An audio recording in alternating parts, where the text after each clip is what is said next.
මගේ ත්‍රිකෝණේ එයා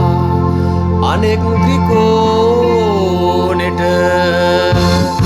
අංග සමයි පාද තුනකුයි කෝණ තුනකුයි ත්‍රිකෝණයයි ත්‍රිකෝණ දෙකකුයි ඒකේ අංගයි සමාන නම් මගේ ත්‍රිකෝණේ එයා අනෙක් ත්‍රිකෝණෙට අංග සමයි පාද තුනකුයි කෝණ තුනකුයි ත්‍රිකෝණයයි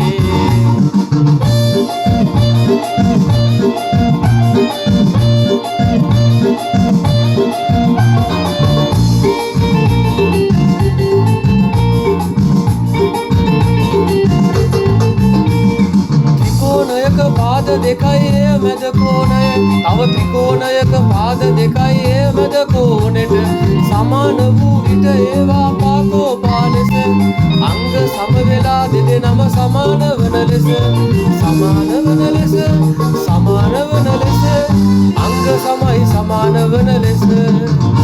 ලස්සනට හැදුව ත්‍රිකෝණයක කෝණයි පාදයි තව ත්‍රිකෝණයක කෝණයි පාදයි එකිනෙකට සමානයි නම් අපි එම ත්‍රිකෝණ දෙක අංග සමයි කියලා කියනු ඇත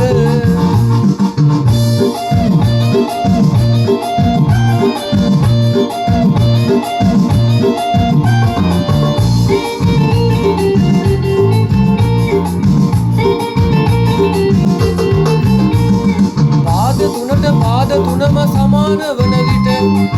පා ලෙසට අංග සම වීලා ඇත ඍජු කෝණික ත්‍රිකෝණයක කර්ණෙහි පාදෙට තවත් එකක කර්ණෙහි පාදෙහි ගැලපෙන විට පාදෙට ගැලපෙන විට කර්ණෙට ගැලපෙන විට කර්ණපා කියයි අපි ඒවට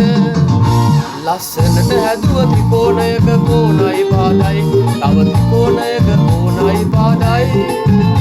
එකිනෙකට සමානයි නම් අපි එම ත්‍රිකෝණ දෙක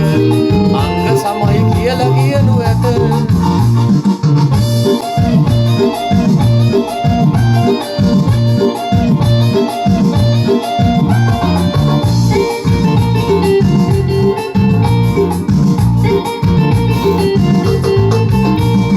ත්‍රිකෝණයක කෝණ දෙකයි ඕනම පාදෙට තව ත්‍රිකෝණයක කෝණ දෙකයි පෙරකී පාදෙම